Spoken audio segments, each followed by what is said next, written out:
দেখ তুই বেশি কথা বলবি না। তুই বেশি কথা বলবি না। আরে এরকম করছিস কেন? আজকে আমার মন চেয়েছে। তাহলে তোকে রোজ করতে হবে। এই বাড়িতে যদি একটু শান্তিতে থাকা যায়। বলি তোমাদের জ্বালায় এইবার কি আমি সন্ন্যাস নিয়ে বৃন্দাবন চলে যাবো?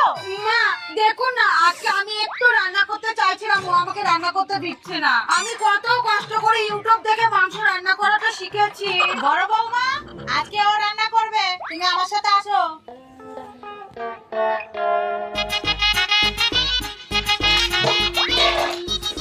এই রে, একটাও তো পেঁয়াজ নেই। এবার কি করি? এত ঝগড়া করে রান্না করতে আসলাম। না, আমাকে কিছু করতে হবে।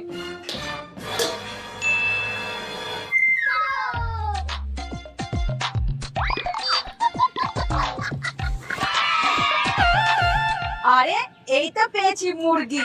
বলছি ঠাকুরপো, বউ জানে? কি জানবে? এই যে তুমি সারা